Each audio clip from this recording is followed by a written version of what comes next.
Regresamos con la hora clave. Recordamos que pueden interactuar con nosotros a través de la etiqueta numeral hora clave. Y le damos la bienvenida a nuestro invitado, Gavino Matos Áñez, especialista en artes sacros y patrimonio. Bienvenido. Muchas gracias. Bueno, estamos aquí en el aniversario, un aniversario más. Y eso, un aniversario significativo, porque la Capilla Sistina no solamente es uno de los sitios de arte más afamados, sino al mismo tiempo tiene desde 1475 andando. La Capilla Sistina es una de las capillas del Palacio Apostólico. Ahora, sin embargo, todo el mundo quiere ir allá, todo el mundo quiere estar en la Capilla Sistina. ¿Qué tiene la Capilla Sistina para comentarlo a todos los que nos están viendo, que a lo mejor no han podido muchos de ellos estar allí? Bueno, la Capilla Sixtina constituye uno de los monumentos fundamentales del patrimonio mundial, del arte mundial, no tanto por su estructura arquitectónica, sino por la decoración y ambientación de su interior. La Capilla Sixtina conserva en su haber dos grandes obras, grandes, bien utilizado el término, que tiene que ver con lo que es la representación de la cúpula, que es una cúpula de la de la bóveda, que es bóveda tipo cañón, donde están representados una serie de figuras y de historias que están asociadas con el Génesis más que todo. ¿Por qué? Porque a los lados ya existían antes de Miguel Ángel, en la parte inferior de las paredes, una serie y una secuencia de obras que estaban vinculadas no solo con la historia de Moisés, sino también con elementos de la vida de Jesucristo. Y Miguel Ángel no quiso reproducir eso que ya estaba hecho ahí en el lugar, aunque para hacer esas piezas él se valió de un trabajo de lectura interpretativa y de libertad iconográfica para hacer la representación de lo que está en ese trabajo. Entonces él dividió por secciones, por sectores, cada una de las representaciones para tomar algún momento del libro del Génesis, a saber, en la parte de arriba, la creación de Adán, la expulsión del paraíso de Adán y Eva, etcétera, una cantidad de personajes que está allí. ¿Viste el famoso juicio final? Exacto. Entonces el juicio final se lo hizo 20 y tantos años más tarde, después de la cúpula, ya estaba mayor, un poco maduro, contemporáneo diríamos, y lo hizo en la parte posterior que estaba el juicio final. Ese juicio final básicamente es una temática que es, ¿por qué el juicio final? ¿Por qué? Porque nos encontramos allí con tres acontecimientos que son el saco romano, es decir, que era la invasión y la destrucción de Roma que había quedado allí, la fragmentación que tenía la iglesia por la parte de digamos, todo lo que tenía que ver con los escándalos y la corrupción, y por otra parte la aparición de todo lo que llamamos la reforma protestante encabezada por Lutero y cada una de estas cosas. Acerca de ese elemento, básicamente el objetivo era mostrar y usar el arte como una especie de atemorizar a la población de que quien estaba en falta, en pecado, llegaba a la parte del infierno. Eso generó entonces básicamente la devoción a las que conocemos en el ámbito venezolano como las ánimas del purgatorio o lo que tiene que ver con el juicio final. No fue Miguel Ángel el primero en hacer el juicio final. Hay muchas otras iglesias en Italia que tienen representaciones del juicio final, pero era una representación básicamente que estaba ya determinada, que tendría 4 grandes planos. El primer plano inferior, que estaban los condenados; en el segundo plano estaban básicamente las personas que eran elegidos o que tenían posibilidad de salvación; en un tercer plano se encontraban los ángeles que, según los textos del Apocalipsis, tocaban las trompetas para despertar los muertos; y en el último plano estaba la representación del cielo, de Jesucristo y la Virgen y las figuras, etc. Eso se hace con la parte del juicio final. El estudio sobre el juicio final desde el punto de vista iconográfico aún sigue abierto, porque sigue habiendo investigadores e historiadores que atribuyen, esta es una representación de tal figura, tal santo, tal personaje y tal. Entonces, que ellos los hace Miguel Ángel convivir en un mismo espacio, es lo que en arte llamamos un juego de atemporidad, es decir, fuera del tiempo, donde viven un personaje como Adán y Moisés, por ejemplo, simultáneamente. Exacto. Y entonces son esas representaciones que se hacen allí. Ahora, la Capilla Sistina tiene además una historia y una serie de anécdotas muy interesantes de cómo se construyó eso, de cómo eran las relaciones del famoso Miguel Ángel con el Papa de la época, Es decir, tiene una historia también muy curiosa. Y es como la pequeña historia, lo que llaman la petite histoire de la Capilla Sixtina. Uno ve una cosa magnificente, pero en el fondo también en esos 4 años que duró, porque fueron 4 años que estuvo este artista trabajando en eso, ¿no?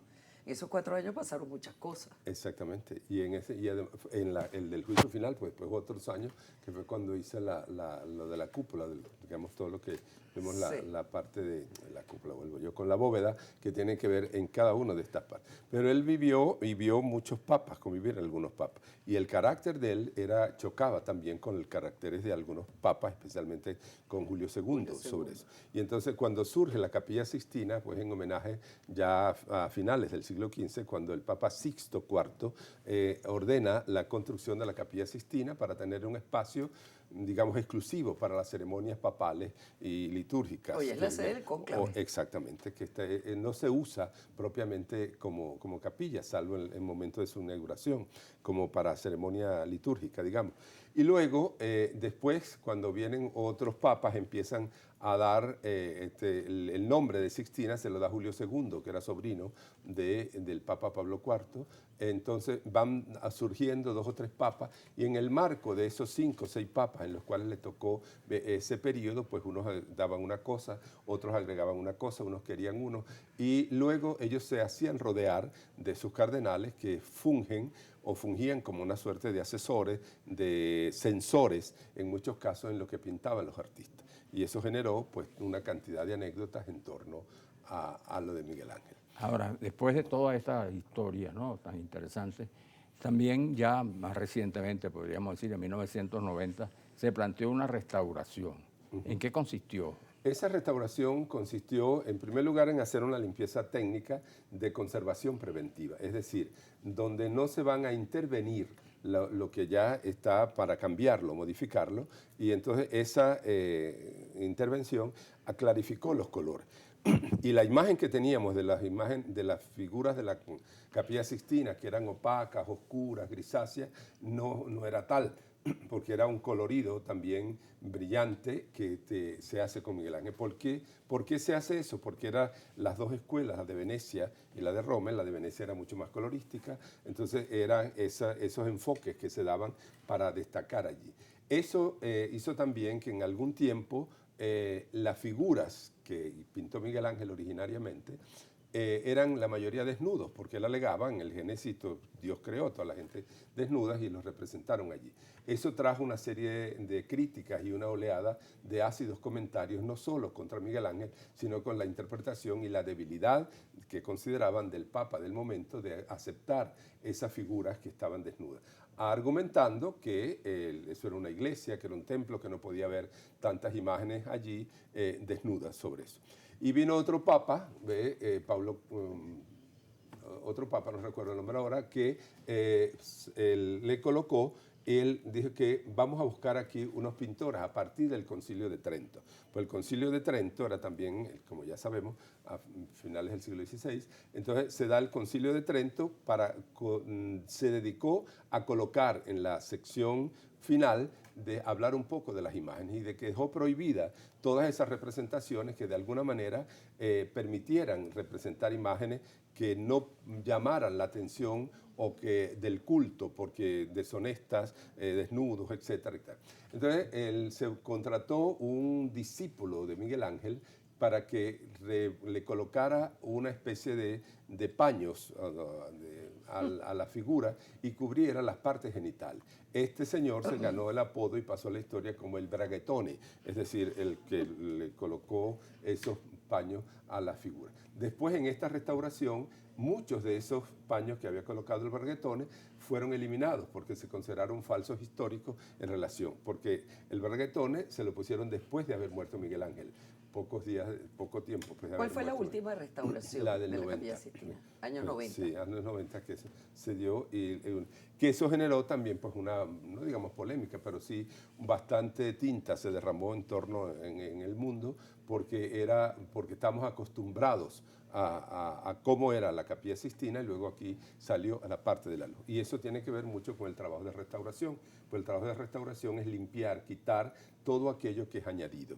que esas restauraciones que no son básicamente cambios o deformaciones de lo que tienen las partes de la figura. Por eso el trabajo de restauración está muy atento y el ICOM y la UNESCO pues lo establecen mucho, hay una serie de normativas para establecer y respetar la obra como es.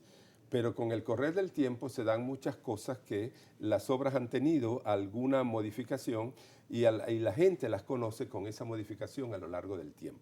Viene una verdadera restauración y quitan todo eso. Entonces hay situaciones en que se da que decidimos, la dejamos como estaba o buscamos al original. Para que no se den fenómenos como pasó con la imagen de la Divina Pastora en Barquisimeto, que hace algunos años se le hizo una restauración y se buscó, porque hay que quitar las capas pictóricas para llegar a la original. Entonces se colocó como, entre comillas, era la original. Pero eso generó que la gente rechazara la imagen porque no era la que estaban parecía, claro, no era la acostumbrada a ver, ¿no? Bueno, nos está quedando un minutico nada más. Esto está tan bueno que se nos ha pasado el tiempo así. Pero ya para terminar, ¿hay alguna anécdota especial que se podría contar sobre la Capilla Sixtina para dejarla en el sabor del público? Sí, hay una anécdota que uno del ceremoniero del Papa, que él criticaba mucho y molestaba a Miguel Ángel. Entonces él era uno de los que quería que quitaran todo eso y que la pintura de Miguel Ángel no le gustaba. Entonces él le dijo, bueno, yo lo voy a dejar de esta forma. Y él lo representó en una de las escenas del juicio final, en la barca de Caronte, lo representó como Minos, uno de los jueces del infierno, y le puso orejas de burro y le puso una especie de serpiente que le envuelve el cuerpo y le muerde sus genitales, básicamente. Ajá. Entonces cuando este cardenal... Ese fue el ceremoniero del Papa. Sí, cuando el ceremoniero del Papa ve eso, le dice al Papa que cómo es posible que él lo haya pintado así, con esta situación, y que eso es un descaro completo y tal. Entonces le pide al Papa que mande a Miguel Ángel que tumbe todo eso, porque era pintura al fresco, para que rehaga la imagen. Y el Papa, socarronamente, le dice, mire, yo no puedo hacer mucho, porque mis dominios es el cielo y la gloria, no en el infierno, allá manda otro.